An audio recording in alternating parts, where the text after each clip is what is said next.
One of the things I wanted to touch on first of all, you talked about the growing population. It's a very interesting characteristic because last night I got here from China, and as you highlight, pretty much every other region in the world, every other country in the world is facing the inverse issue from a demographic standpoint. Of course, if you continue to have a growing population of young people and available labour force, it may present a temptation to build an economy which is based on simply the availability of labour.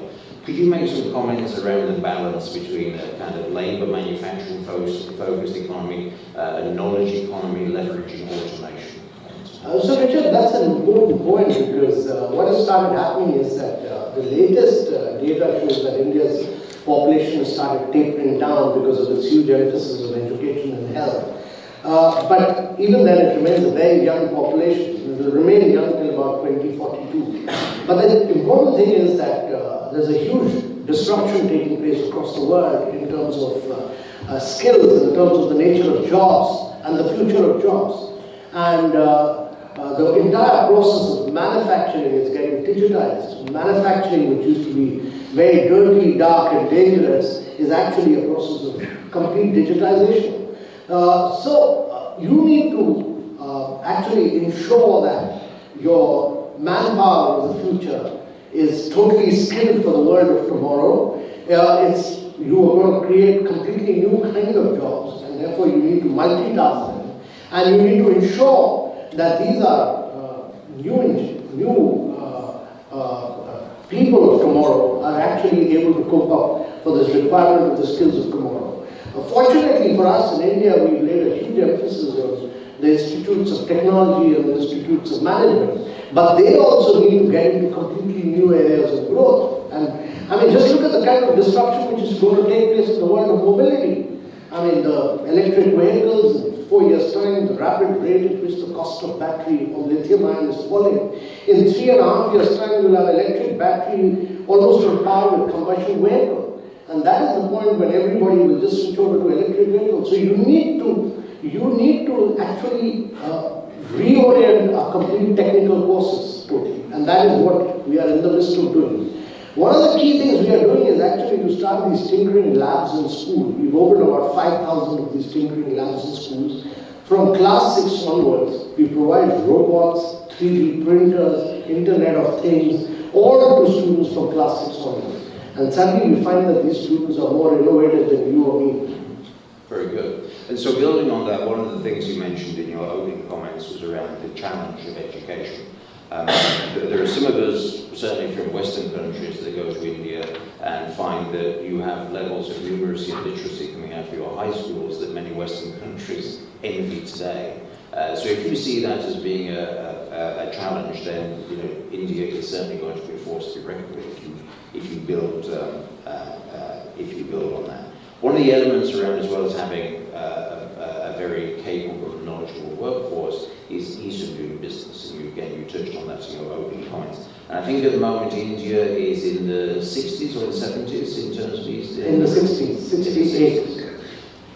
So when India achieves $5 trillion in 2024, where would you like India to be? In the top 25. Okay. And would you aspire to the top 10 or top 25? No, we would aspire to be, actually, India must aim to be the number one. I mean, if you want to be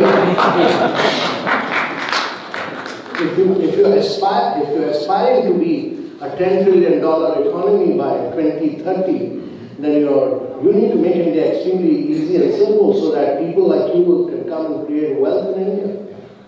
And so what would you see at the moment, if you were to look at in the next 1 to 5 years, what would be the key areas of focus in terms of making India an easier place to live? I think first and foremost is the enforcement of contracts. That still takes a lot of time. That needs to be set right. Trading across the border needs to be set right. And thirdly, I think we've jumped up with 7 of the 10 indices very sharply. But I think we need to do a lot more work on starting a business. And you mentioned in your comments around startups and fintech organisations. I learned about fintech because my son works for one in London, so I at least understand what that acronym is. Send him over to India, he'll do much better. I shall send him a WhatsApp as soon as we I mean, in terms of innovation, you talk about India providing a massive pool of data, analytics, AI, ML, and leveraging that for product development, or product or offering development of any sort. When you think of startups, are there any other particular areas that you think are a huge opportunity for India in terms of some of the things that you said? So Richard, what's happened in India is that unlike America, where all the data is owned by Google and Facebook, and unlike China, where it's all owned by Alibaba and Baidu, in India we've created public highways. So all the biometric data is owned by the Unified Payment Interface. All the, it's owned by the Aadhaar. It's owned by the UIDAI, which is what we call. The digital payment data is owned by UPI, the Unified Payment Interface. The health data is owned by Ayushman Bharat. And the GST data is owned by GST. But on top of that, we allow private sector to innovate. And therefore, you have Google Pay, you have Apple Pay, you have Samsung Pay, and you have Bheem and Phone Pay, all these Indian players, all of them competing with each other. So we have about close to 90 payment startups competing with each other on top of this public highway. And to my mind, that is the way to really go in all these sectors. Open up vast amount of data for academicians and researchers, open it up for young startups to do a lot more disruption. And so, just switching topics a little, you mentioned gender representation in the workforce. I mean, obviously, when you look at those numbers that you quoted of 28% to 48%, huge untapped component of the population. Are there any, in that particular area, what are the types of initiatives that you would see that would enable more female participation in the workforce in the economy? So I think just open up vast opportunities, for them, because every single area that we've opened up, women are, outsmarted men, and they've beaten men in every single competitive exam. Just to give you my own example, when I went to my college, which is probably the best college in India, St. Stephen's College, it was an all-male bastion. By the time my daughter went there, in the economics honors class, almost 82% of the students were girls only on merit, just merit. And the principal said that if this college is to remain co-ed, then you have to give 10% extra marks to boys. And, but I went to Bangalore to the Christchurch College, and I was surprised there were only girls and girls and girls. So I asked the vice chancellors, where are the boys? And he said, well, we give 15% extra marks to boys, and yet they can't compete with girls. So, the girls, every single competitive examination, including the IAS, the girls have done much better than boys. So you just need to open up vast areas of opportunity for them, and I think there's a special responsibility for men, all of us, to ensure that women get into positions of authority and power in India. And then you will see India really accelerating the pace of its growth. And this is important, because if 25% of your women don't work, if out of 48%, only 28% work, then a lot of GDP is getting lost in that. That's right. Yeah. So just keeping on that topic, one of the things as an organisation where we are, over the last few years, we've recruited close to 1,000 people in India. And as a US investor, an element of our desire to invest in any country is the type of society that is there. So do you envisage any areas of social reform? So for example, as we look at recruiting females into our workforce, we find many, and as you say, very capable. I mean, our view of the Indian workforce is a very well-educated, incredibly capable workforce. But one of the challenges we have from a social standpoint is actually keeping females in our workforce as they go through various phases of lives in terms of getting married, starting families, and so on and so forth. And we see an element of kind of social pressure, societal pressure in terms of what women are expected to do. How do you think the Indian government may approach that? Because that's a complex and somewhat soft issue. Yeah, I don't know whether the CEO of Sigma is here. I was talking to them in the morning, and they actually, they run about 11 manufacturing units in India. And 97% of its production is exported. And it's hardcore industrial manufacturing. And in industrial manufacturing, they're telling me that almost 50% of the workforce is women there. And I recently gone to Jaipur to the JCB plant, which is hardcore manufacturing. And the best machine workers there are women. Best machine workers are women. So they will do much better as long as you keep opening up areas of growth. So it can be done. Yeah, absolutely. So one of the things you also touched on in your comments was around privatisation. And as you know, we met briefly earlier. We do a lot of work in the state of Kerala, so we have invested in God's own country. And I go there pretty much once a month. And it is a beautiful place. So anyone that hasn't been to Kerala, please go and visit, because it is, with no disrespect to people that come from other states in India, it is a beautiful place. But one of the things that obviously is the talk of the town in Kochi at the moment is the privatisation of petroleum. As you look out into the future, you gave a few examples of some of the privatisation of roads and airports and so on. Do you see, if I should declare I'm a citizen of the United Kingdom, one of the things that Margaret Thatcher did many years ago as she privatised state-owned entities was to take them into more IPOs as opposed to selling them to an individual buyer.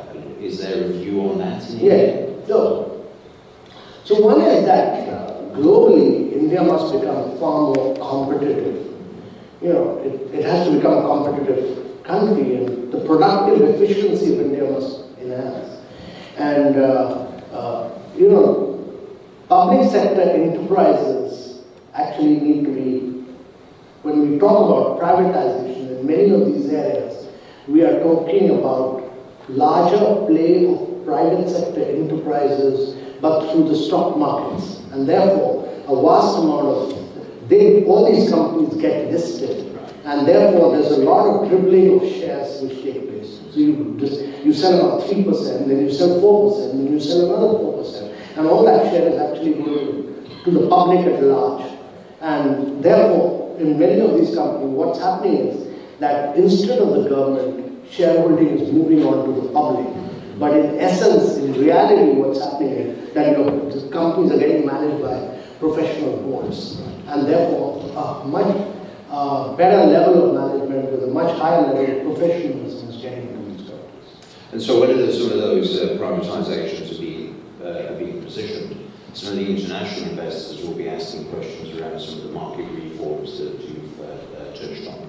And one of the topics that we hear on a regular basis is labour reforms in terms of making an international investor perhaps more prepared to take on an entity such as Air India or Barrick Petroleum. Can you talk a little bit about the kind of runway, if you want, the fund for labour reforms? So Richard, we've been a very reluctant reformer in labour sector actually.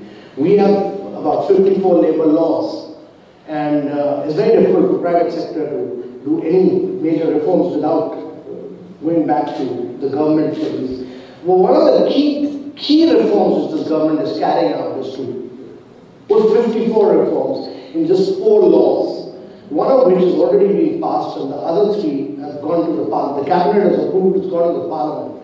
So probably in the next 2 months you'll have just 4 laws instead of 54 laws, and with some very major radical reform. So you're going to see the biggest set of reforms in the Labour Act. Simplification, easiness, and massive radical change. Very good. I think that a lot of people will be looking forward to seeing these. Yeah, it's a good ground for you to make a massive investment. I had a feeling that one was coming. So at this time, we've got about 10 minutes left before we wrap up. So I'd like to open it up for questions. Goodness, we have a big show of hands. So I shall start with this gentleman. Is there a microphone that you're using, or there are microphones? So if you could give your name and your affiliation, and as I mentioned earlier, if you could focus on a question rather than a statement. All right. First, my name is Rajiv Kaul, and I'm a practicing CPA here in New York City. The question is about fiscal deficits in India. By some reports, I think April to September quarter, the fiscal deficit was 93%. I'm not sure if that number is correct. If so, we all agree by all metrics that it's unsustainable. What are the causes of it, and what is government going to do about it? So let me first set this record right. That is, India's credit to GDP ratio is very low, and India's fiscal deficit is totally intact. India is committed to fiscal deficit at 3.3%. We have a Fiscal Management Act, FMRBN, and therefore one of the key tasks of the government is to ensure fiscal responsibility. And what the government has done is really to ensure that it's spending less. And one of the challenges has been, many people have said this, that actually government should be spending more at this particular point of time, but the government is constrained itself. And actually the challenge for India is really, if you were to look across the world, the credit to GDP ratio of India is at about 125%. The credit to GDP ratio of the United States of America is 310%. The credit to GDP ratio of China is 340%. So India is the least, amongst the large countries of the world, India is the least leveraged country in the world. Having said this, let me also tell you that the private credit, where is India's big opportunity? India's big opportunity is in raising private credit to GDP ratio, which is at about 53%. In contrast, it is in the region of about 280% for America, 310% for China. So private credit to GDP ratio has a massive potential of leapfrogging in India. And if India's banks systematically lend to good companies, households, and MSMEs, you will see a huge growth. Actually, in my mind, there's been a little bit of choking of flow of credit, but India's government has been very, very fiscally responsible. Thank you. We'll go for this side. The gentleman with his hand up there. Hi, this is Vaibhav Parikh from Nishit Desai Associates. We are an Indian law firm having office here. We have US and doing business in India. Question to you is, in addition to labor reform, education reform is very critical for India's growth. You talked about education as a prime factor for driving up. We also talked about reskilling for getting the labor reskilling done. The question is, what is government doing education reform? Because I have not seen anything coming on education reform for many years, and that is a critical piece which I think is missing. So I think let me just say that we have a committee which is headed by Dr. Amitabh, and which has been implemented, and some very major reforms have been carried out in the higher education sector of India. We've totally liberalized the functioning of universities which have a grading of above 3.25% in the UGC scale. So they are free to get the best teachers from across the world. They're free to charge anything. We've created institutions, a new category of institutions of eminence. Let me tell you that on research paper, many other areas, and I don't want to get into details, but on the higher education side, some very radical reforms have been carried out. Major reforms have not been much talked about, but these are huge reforms.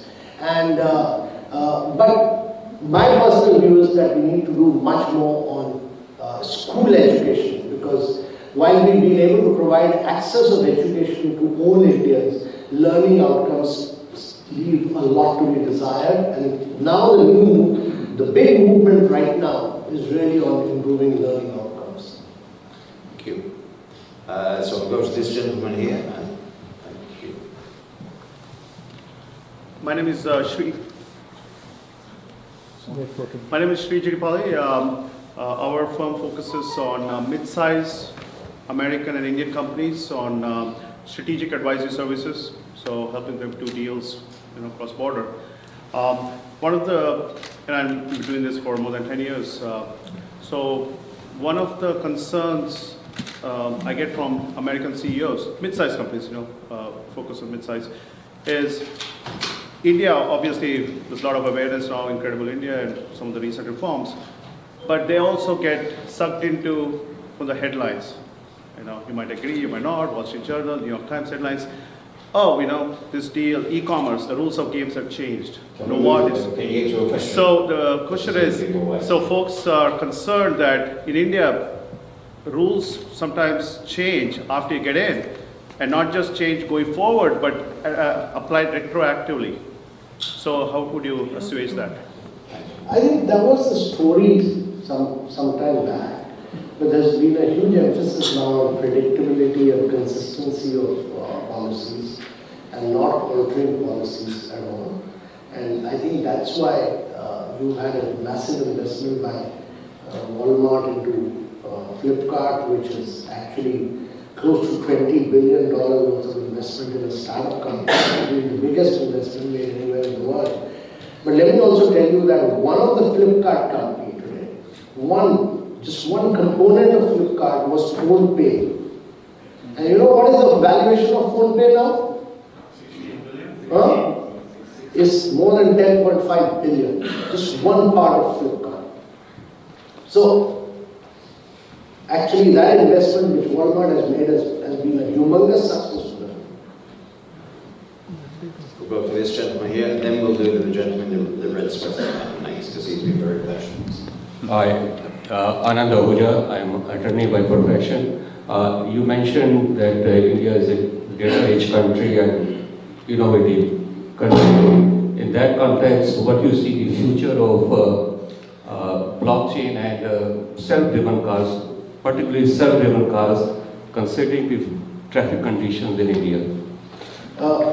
I don't see a future for self-driven cars, for autonomous cars, and I don't think India needs them at all. India's strategy has to be growth with creating jobs, and I think America may require autonomous vehicles, but India does not require autonomous vehicles.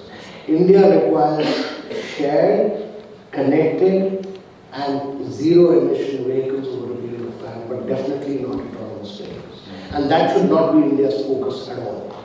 And before that, blockchains? Massive focus, and a large number of areas, particularly land registration, judicial cases. Blockchain is being used and will make a massive difference in the days to come. Gentleman with the red top. Richard, you said I was patient. You learned patience growing up in India, although I've been away from that for about 40 years now. Okay, my question is, you sort of glossed over the dip in the growth. You said 5%, but I'm hearing 4.5%. Some people are scrubbing the statistics and saying it's probably lower than 4%. And how the heck do you go from 4, or if below 4 to 8%, 7-8% in relatively short period of time to achieve a 5T by 25? That's one question. I have a three-part question. Why is the credit transmission not taking place? Credit transmission, why is that not taking place? And the third is, I'm hearing something like 100 million young Indians are neither in the workforce nor in schools. What's going on with them? And how do you get them back? No, so these are important questions. One of the, and I didn't gloss over it, and I mentioned this, and I said that the government has acted very promptly. Both the central bank acted. Central bank brought down the repo rate by about 135 basis points. The government of India, the finance ministers announced 5 different boosters. I think much of the result of that you will see in the coming months. You will see very many announcements in the ensuing budget. But I think the important thing is that India needs to put out a lot more credit. There's been a choking up of credit, number one, various reasons. One was that bankers were lending shy. There has been a complaint that there was excessive degree of credit to companies which had gone bust, and therefore lenders were shy. The other thing was the ILFS crisis that happened. Bankers and mutual funds were lending to NBFCs.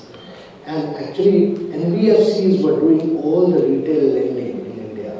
Once the ILFS crisis happened, bankers and mutual funds stopped lending to NBFCs. and therefore that bit got hampered. Banks have started lending in a big way, but they're not fully made up for it. But I think in the next couple of months, you will see a huge turnaround in this. I'm very optimistic on the fact that the structural reforms that have been carried out in India will have laid the ground for a long-term growth. The dip in growth is cyclical in nature, and over a period of time, when you look at a country, you look at not from 1 quarter or 2 quarters, but you look at a period of next 3 decades. And what the Indian government has done by these structural reforms has really laid the ground for a massive growth in the coming years. So I think we have time for one last question. I'm just looking at the organisers because I think we're getting close to time. Wrap things up. So if you could keep your question. I've got a lot of questions in mind, but I'll try to keep it very, very To the point. My name is Amitabh. I run a software services firm. And while we witness a lot of good things happening in India, and I do have operations in India, and I see difficulty of doing business and millions of other things, like I said, tons of stuff that we talk about.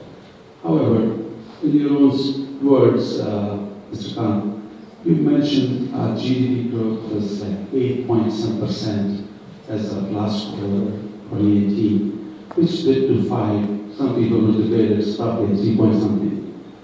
Can you please explain how and what happened? No, actually, I elucidated to that. One of the key things was that in India, lending was taking place through the non-banking financial institutions. The post-IL&FS crisis, how were NBFCs lending? NBFCs were lending because banks and mutual funds were lending to NBFCs, which in turn were lending for vehicle purchase, for all retail lending was taking place through them. Once the IL&FS crisis happened, you had banks withdrawing, mutual funds withdrawing from the NBFCs. The banks did not fill up the place of the NBFCs in lending, which has started happening now. So credit got choked off for some period of time. The government of India has taken a series of other measures. Inflation had come down, but the repo rate is still high, and therefore RBI brought down the repo rate. And secondly, I think consumer demand had taken a hit, and now consumer demand is getting revived, and I'm seeing green shoots of that in several ways. So government's new boosters have all been towards manufacturing and exports. The corporate tax, which has been brought down to about 15%, that means an effective rate of 17.1%, makes India the best corporate tax structure rate in the country, on par with Ireland, which has probably the best in the world. But it has a better corporate tax structure than Singapore, Hong Kong, every other country around. And therefore, my view is that in the long term, you will see a lot of more investments and a lot more growth taking place. Well, thank you, Mr. Kant, and thank you everyone in the audience for your questions. I'm sure we could actually see here quite a few hours.